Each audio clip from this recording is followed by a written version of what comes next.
So about a week ago today, I released a video discussing the plot of the Adventure Time episode, No One Could Hear You, or the infamous Deer episode, and well, you guys really loved that video. In fact, I think that particular video is my fastest growing video ever, so thank you all so much. So we're back again with another episode breakdown of sorts that isn't really a super deep dive. Basically, it's just a video of me running through the plot of an episode and talking about what I like about it. Spoiler alert.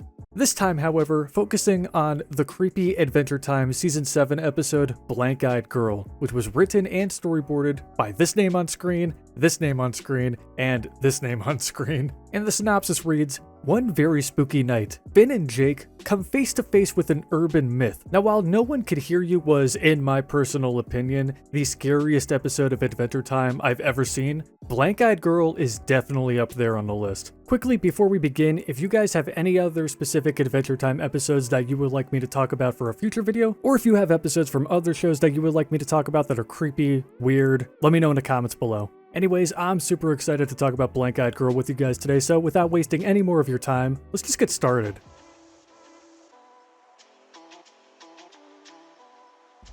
So the episode begins at Pizza Sassy's, located in the heart of the Candy Kingdom, where Finn and Jake are enjoying some pizza. The radio on the counter broadcasts Starchy's show Graveyard Shift, which is celebrating its 5th anniversary. Starchy fills in the listeners about the events that have transpired over the past 5 years, including numerous conspiracies. He also mentions that he has changed his dietary habits from consuming rainwater to consuming distilled ice chips, and expresses his sadness over his wife leaving him. Jesus Christ, poor guy. As Starchy continues, Jake becomes increasingly tired of listening to what he believes to be complete nonsense, and then states that his program seems to be on every time they eat at Sassy's. I mean, I get it. You know, I would be a little bit peed off too if, let's say, for example, InfoWars was playing in the background while I'm in an ice cream shop sucking down a fat cone or whatever. Like, I get it. So Finn silences Jake so he could hear a Banana Guard caller who's phoning into Starchy's show. The caller recounts an eerie incident that happened at the laundromat the previous Sunday, where he caught sight of a girl with blank eyes in the reflection of the washing machine's door. He was the only one present in the laundromat when he spotted the strange reflection. The girl sort of reminds me of Samara Morgan from The Ring, if any of you guys get that vibe as well. You know what, I think it's the hair that does it. Starchy asserts that the sightings of girls with featureless eyes have been reported in several kingdoms over the course of centuries, and their true identity remains a mystery. Starchy, however, has developed a few theories regarding their nature. He suggests that these girls may be ghostly apparitions whose last visual encounter before their demise was so gruesome that it caused their eyes to turn blank. Jake then grows some nuts and turns over the table, accidentally causing the pizza to hit the floor. Oh, no, dude, not the pizza, bro. What the fuck? After finishing their meal and paying for it, Finn questions Jake's refusal to believe in Starchy's claims, given the vast number of monsters and paranormal phenomenon they have witnessed over the years, and in response, Jake explains that he has to draw the line somewhere and maintain a sense of skepticism to avoid being swept in irrational beliefs. While journeying through the dark and eerie forest on their way home, Finn begins to feel apprehensive that the girls with blank eyes may be real and may be watching them right now. Jake seizes the opportunity to prank Finn by jumping out and startling him. Oh, Jesus, oh God, that was scary, ugh. After sharing a good laugh, they suddenly hear strange noises emanating from the forest, prompting them to sprint towards their treehouse to safety. Finn and Jake arrive back home, relieved to be out of the spooky forest, and I guess they kiss here? Oh, what's going on here? Yeah. But their peaceful respite is interrupted by knocking at the door. Despite suspecting it to be Ice King, they become terrified upon opening the door and finding a blank-eyed girl standing before them, which prompts them to piss themselves in fear and slam the door shut on the mysterious girl. Yeah, I just realized, by this point in the series, Finn has faced an array of daunting foes like the Lich, Zombie Candy People, Orgolorg, Hunson Abadir, and Jesus Christ, the deer from No One Could Hear You, which we all know is the most terrifying adversary of all. Yet, for some inexplicable reason, Finn cannot muster the courage to confront a lone girl with blanked out eyes at his doorstep. Yeah, makes sense to me, fam. Oh God, I just said fam. Ugh. I feel dirty now. So eventually, Finn summons his bravery and decides to reopen the door only to find nothing there. However, shortly afterward, the door mysteriously shuts by itself, and Finn and Jake observe the girl staring at them through a nearby window, sending them both into a state of terror that makes them, well, piss their pants again. Not literally, but you guys get it. Finn decides to seek advice from Starchy regarding the unsettling presence of the blank-eyed girl, so he dials up the show. Meanwhile, Jake hurries upstairs to get a better look at the eerie figure, only to be startled by the voice of BMO. Hey BMO, how's it going? As Finn speaks with Starchy on the phone, the latter asks whether Finn had invited the girl into his home. As one theory suggests, that she may be bound by vampire rules. Finn decides to take notes on Starchy's information, but as he bends over to retrieve a pencil that he dropped, he catches a glimpse of the blank-eyed girl lurking inside the treehouse.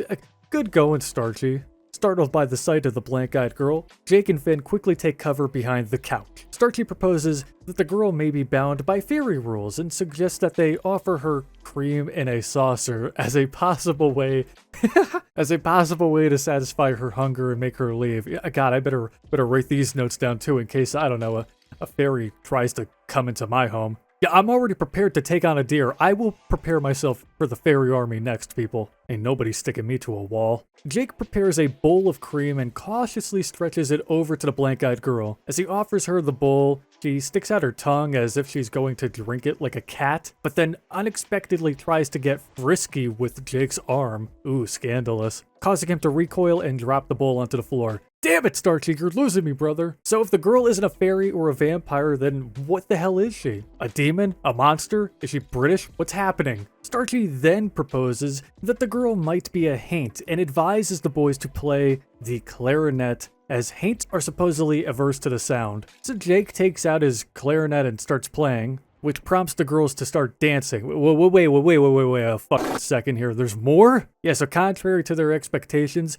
Jake's clarinet playing had the total opposite effect of driving the blank-eyed girl away. Instead, it attracted 5 more girls with blank eyes to their treehouse. Starchy finally comes up with a theory that the girls are just undead, and that they can be warded off with the gaze of a common yard chicken. So BMO and Finn transform Jake into a chicken, or I guess Jake transformed himself into a chicken and Finn and BMO are just decorating him in honey and feathers, but either way. The girls begin plucking feathers from a pillow, which irritates Jake, and when honey spills onto his head, he transforms back into his normal shape and confronts Starchy for his useless advice based on made-up nonsense. Ah man, poor Starchy. Yeah, I know his advice is just made-up baloney, but the guy's wife left him and this is probably all he really has left. God, I wish I could buy the guy a drink. Damn you, cherry cream soda. After closing hours, Finn and Jake go to the library to search for a book that can provide them with information on how to get rid of the blank-eyed girls from their treehouse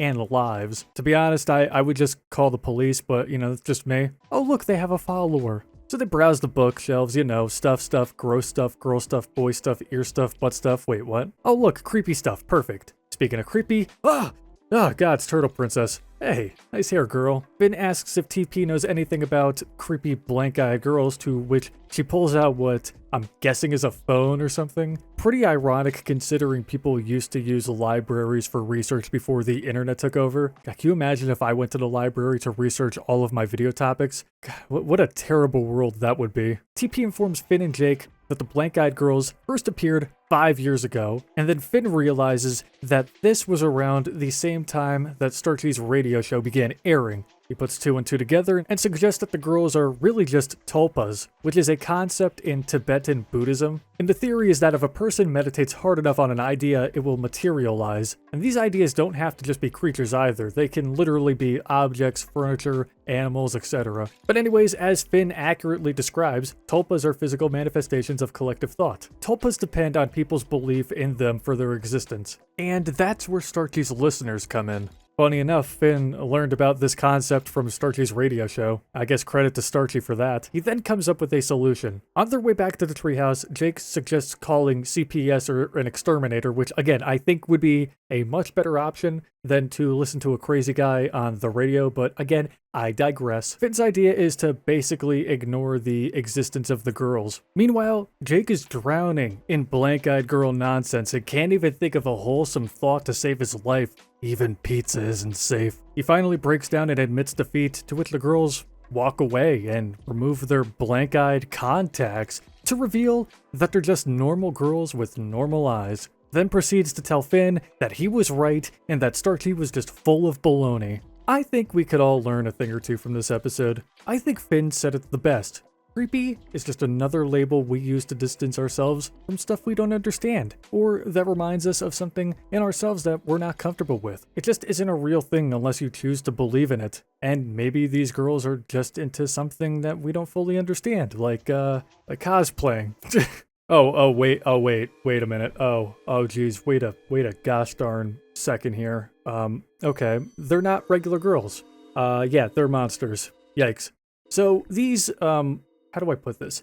These fucking freaky little creatures, when they take off the eyes and all the other stuff, they closely resemble a cryptid known as Fresno Nightcrawlers. I talked about this for an entry in my Adventure Time iceberg, but let me break it down again for you guys. Fresno Nightcrawlers are cryptids or an animal claimed but not proven to exist in nature. These creatures basically fall into the same category as other cryptids like Bigfoot, the Loch Ness Monster, Mothman, the Jersey Devil, my one friend Tommy, and the Mongolian Deathworm. The legend of the Fresno Nightcrawler began in 2007 when a Fresnan who identified himself as Jose brought forward some surveillance footage of his front lawn, first to the Univision television station, then to paranormal investigator Victor Camacho. The footage depicts a white-gray figure with two very long legs walking across the lawn. Another video from 2011 captured two of these cryptids walking across Yosemite Lakes Park. If you want my honest opinion, these little guys just look like teeth.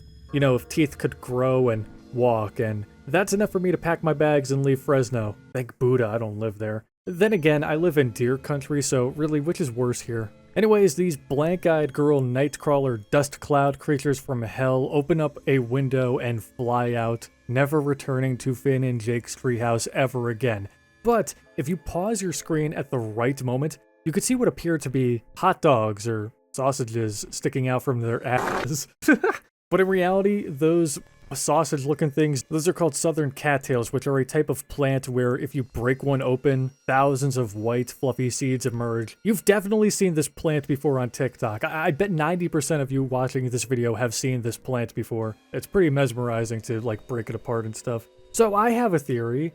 Maybe the blank-eyed girls were just formed from a buildup of cattail seeds and which formed together become an animal of sorts and just feed on people's fear. But as soon as the fear is gone, they vanish, or maybe it's something else. That's just my idea. I'm brainstorming. This is why I love talking about these episodes. It's just fun to brainstorm ideas. I guess it's also worth noting that the blank-eyed girls might also be a reference to the urban myth black-eyed kids, which are another paranormal creature, except these are creatures that resemble children between the ages of 6 and 16. Their skin is pale, their eyes are black, and are allegedly seen either hitchhiking, looking for someone to invite them into a car, or are spotted knocking on people's doors asking to come inside to make phone calls. And apparently if you invite them in, all hell breaks loose. So be sure to follow vampire rules with these people. Creepy stuff, man. Some of you are going to hate me for what I'm about to say, but that's totally okay. I'm used to it at this point. I don't think that blank-eyed girl is as scary as no one can hear you. There's just something about that four-legged bastard that seals the deal for me. Maybe it's the fingers, I don't know. However, this episode is still pretty creepy, especially when you start deep diving into the background of these girls and what they are potentially based on. Cryptids in the paranormal can be a pretty dark, tight rabbit hole to crawl through, unless you have lube and patience, whatever the hell any of that means. Overall, I think Blank-Eyed Girl was a solid episode, and I think the plot twist at the end really sold it for me. I'll definitely be running into my house whenever I get home late from a tattoo appointment or a date or a late night Sheets run, because the last thing I need is to be stalked by one of these things. I can't even take a dump in the dark anymore without the feeling that someone is watching me. It's a good episode though, it's a fun episode. If you're a fan of creepy content and haven't seen Blank-Eyed Girl before, definitely give the episode a watch. If you've already seen it, watch it again. What's stopping you? Hell, I might go watch it after I finish recording the audio, to be honest. And like I stated previously, if you guys have any other specific Adventure Time episodes that you would like me to talk about for a video, then please let me know in the comments below which episodes. However, try not to request guest animated episodes because I'm currently planning on doing a big video involving guest animated episodes in the future. And hey, if you guys have any other episodes from other television shows that you would like me to talk about in future videos, whether they're scary or creepy or just downright fucking weird, let me know in the comments below. But hey, if you guys enjoyed today's video, then do me a favor and leave a like. Subscribe to the channel if you're brand new around here. Click the bell icon to be notified on whenever I upload a brand new video. Follow me on all of my social links and join my Discord server. Links are in the bio below. Have a great day, everyone. And remember that somebody is always watching you.